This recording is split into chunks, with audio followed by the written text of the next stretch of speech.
Palus-sur-Verdon est une commune française, située dans le département des Alpes de Haute-Provence, en région Provence-Alpes-Côte d'Azur.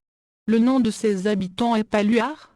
La Palus-sur-Verdon est une des 46 communes adhérentes du parc naturel régional du Verdon. Les communes limitrophes de la Palus-sur-Verdon sont Magastres, Blieux, Rougon, Trigance, et Éguines, dans le département du Var, et Moustier-Sainte-Marie. Le village touristique, à 928 mètres d'altitude, est connu pour sa route des crêtes, et ses belvédères, sur les gorges du Verdon. La Dandère est 800 mètres au-dessus de la rivière. Le Baou traverse la commune, et rejoint le Verdon. Le massif du Mont-Denier s'étend sur la partie nord de la commune. Géologie. La commune est située dans le périmètre de protection de la réserve naturelle géologique de Haute-Provence. Voies de communication et transport. Voies routières. La commune de la Palus-sur-Verdon est desservie par la route départementale RD 952, ancienne route nationale 552, qui relie Castellane à Gréoux-les-Bains, en empruntant la vallée du Verdon, et le plateau de Valençol. Service autocar, ligne régionale. La Palus-sur-Verdon est desservie par une ligne express régionale LER, Provence-Alpes-Côte d'Azur, de Marseille, Gréoux-les-Bains, Riez, la Palus-sur-Verdon, à Castellane. Environnement. La commune compte 2788 hectares de bois et forêts, soit un tiers de sa superficie. Risques naturels et technologiques. La commune de la Palus-sur-Verdon est également exposée à 3 risques naturels, les feux de forêt, les inondations, les mouvements de terrain. La commune de la Palus-sur-Verdon est de plus exposée à 2 risques d'origine technologique, celui de transport de matières dangereuses par route. La départementale RD 952 peut être empruntée par les transports routiers de marchandises dangereuses, celui de rupture de barrage. La Palus-sur-Verdon fait partie de la zone d'inondation spécifique en cas de rupture du barrage de Castillon.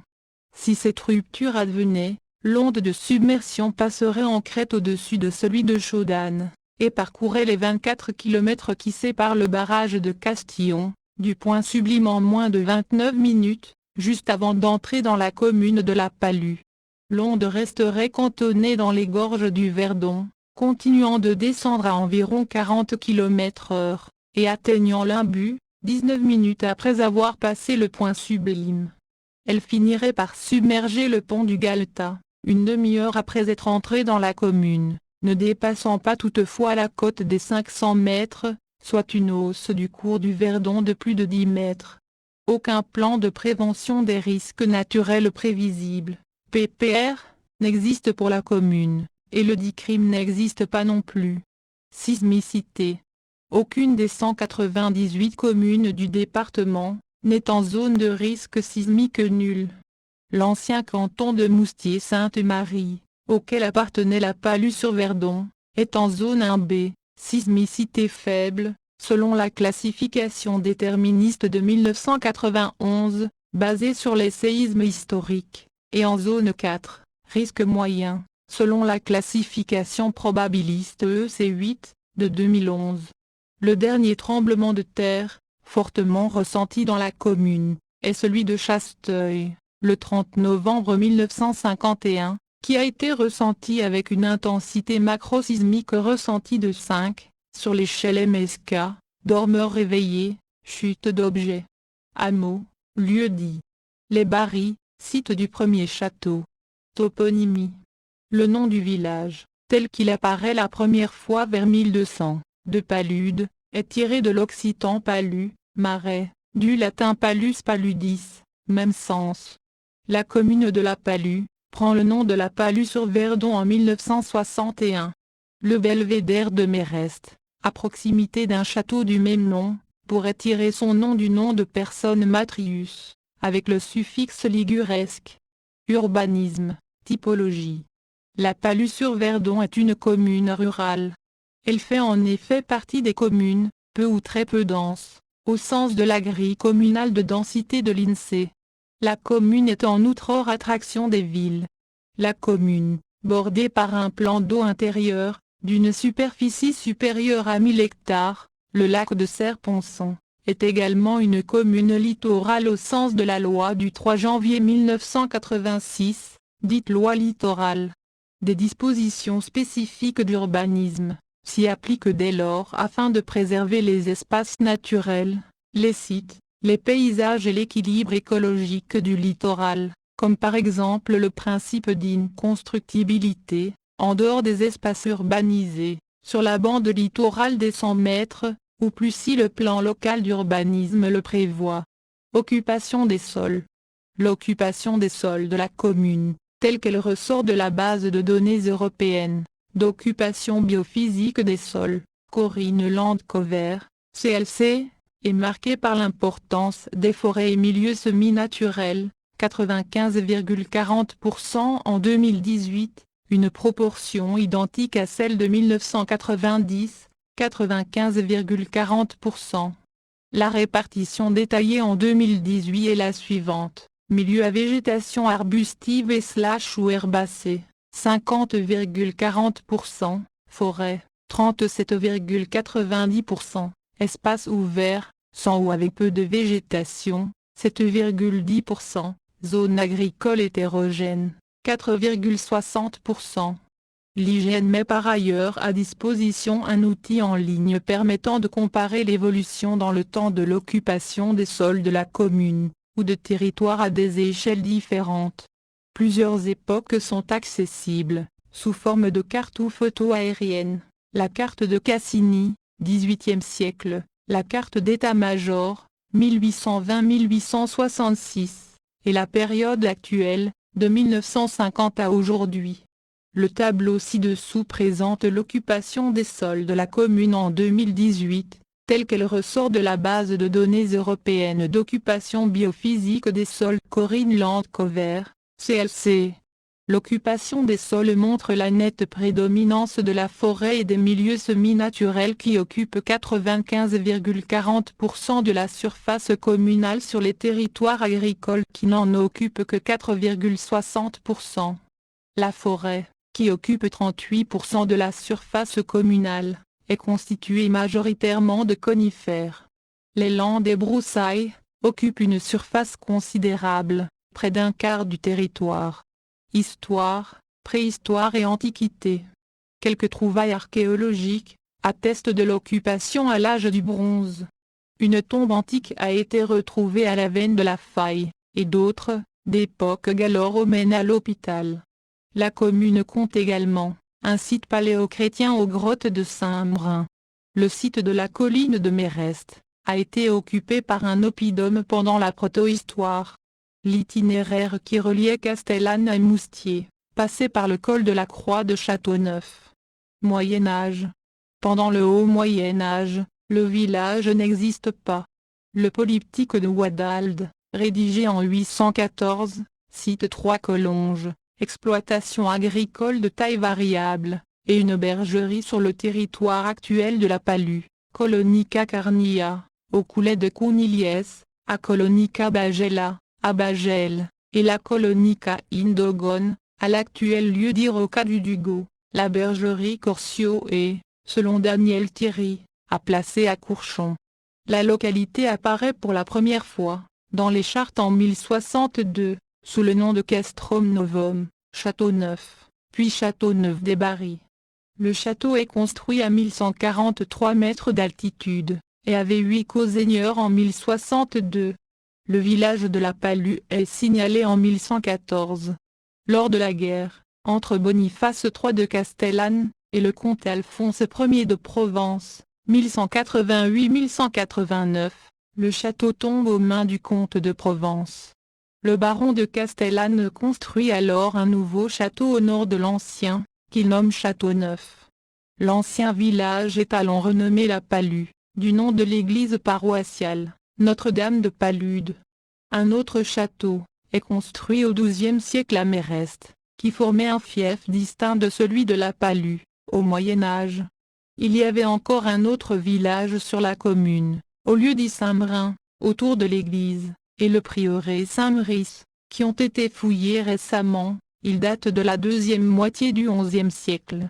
Le prieuré dépend de l'abbaye Saint-Victor de Marseille. Au XIe et XIIe siècle, il passe ensuite à Riez. L'église de la Palue relevait du chapitre de Riez, comme Notre-Dame de Méreste. En 1292, la Palue est échangée par Charles II de Provence, contre une partie de la seigneurie de Moissac.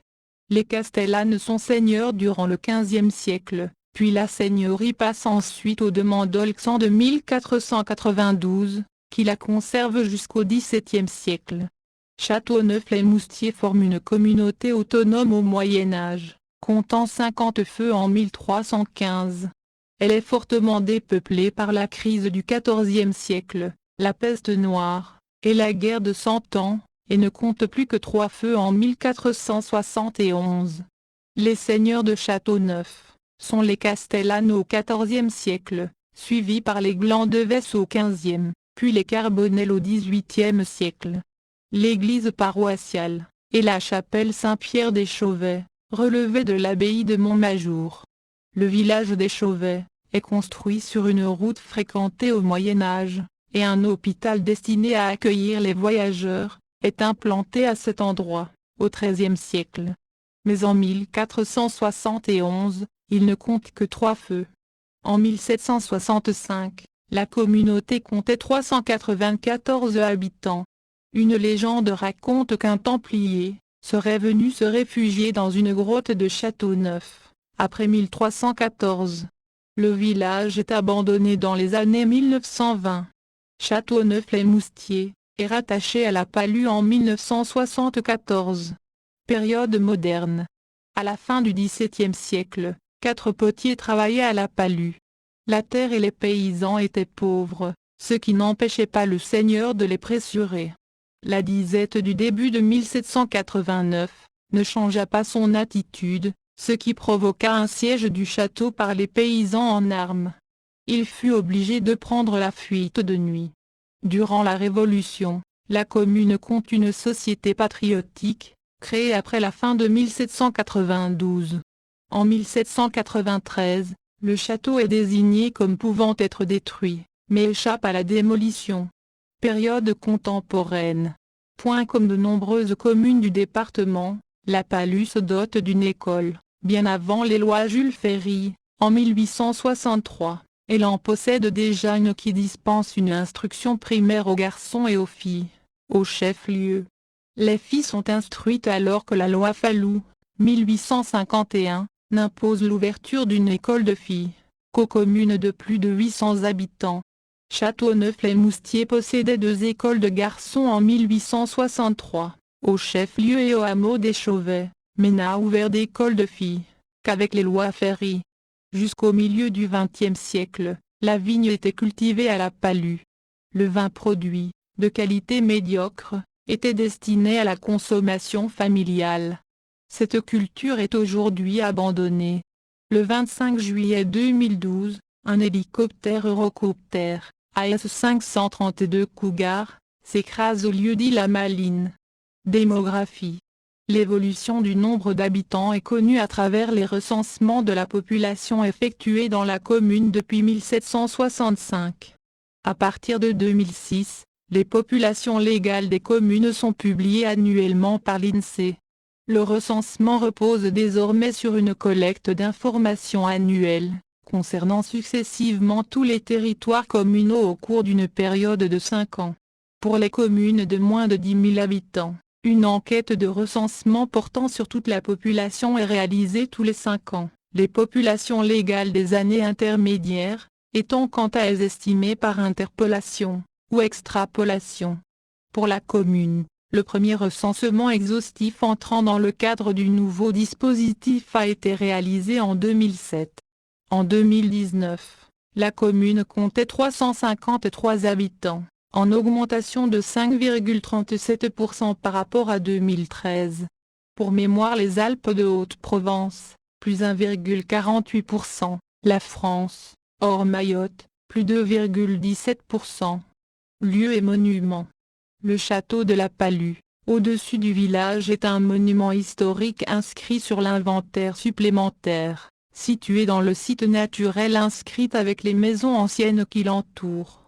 La façade nord date du XVIIe siècle, fenêtre à meneaux, elle a été intégrée dans un agrandissement au XVIIIe siècle. Le château actuel a 3 étages, et est inscrit aux monuments historiques. Le bâtiment dit château fort de Méreste, sur une colline occupée à l'époque romaine, est assimilé à un manoir par Raymond Collier, à un étage, ses fenêtres à meneaux, et ses 2 tours encadrant la façade, évoquent la demeure d'un haut-boss, à moitié paysan. L'église paroissiale Notre-Dame de Vauvert, est reconstruite en 1868-1870. Sa nef comprend 6 travées, elle est voûtée en plein cintre. Son clocher, en petit appareil régulier, orné de bandes lombardes, date du XIe siècle, il est inscrit sur l'inventaire supplémentaire des monuments historiques. La sacristie est installée, dans l'ancienne chapelle seigneuriale, fin du XVe siècle, ou début du suivant, voûtée sous croisée d'ogives. À Châteauneuf-lès-Moustier, la chapelle troglodyte Notre-Dame de la Baume, a dû être fortifiée. Des ermites s'installent dans la grotte au XIIIe siècle. Construite au XVIe siècle, ou au suivant, elle est réparée en 1746. Sa nef d'une travée, est voûtée en berceau. À proximité de la nationale 552, l'ensemble des grottes de Saint-Brin, ont été utilisées comme habitat, grange, selon les époques. Dans une grotte, une chapelle consacrée à Saint-Maurice y avait été aménagée. La maison des Gorges du Verdon, fonctionne en réseau, avec les autres musées des Gorges du Verdon, la maison de Pauline, de Gréoux-les-Bains, l'écomusée de la vie d'antan, à Esparon de Verdon, le musée de la préhistoire des Gorges du Verdon, de Cuinson, et les musées Sirènes et Fossiles, et du Moyen Verdon, de Castellane. Église Saint-Pons, XVIIIe siècle, à Châteauneuf. Chapelle Saint-Pierre à Chauvet. Ruines, village de la Palue du XIVe siècle, celle de la muraille du village de Méreste, village en ruine, et de sa chapelle Notre-Dame de la Baume, du village de Châteauneuf-lès-Moustier, et de son château du XIIIe siècle, également sur l'ancienne commune de Châteauneuf, ruine du château dominant le Baou, XIVe. Site naturel. Grotte émergence de Saint-Brin. La réserve naturelle régionale de Saint-Brin, est située sur le territoire de la commune. Personnalité liée à la commune. Guy Gilbert, le prêtre des Loubards, s'est installé avec une équipe d'éducateurs, à la Palue, où il travaille à la réinsertion de jeunes par le travail, et le contact avec les animaux. Patrick Edlinger, grimpeur français qui enregistra son film opéra Vertical dans les gorges, et qui est mort à la Palue.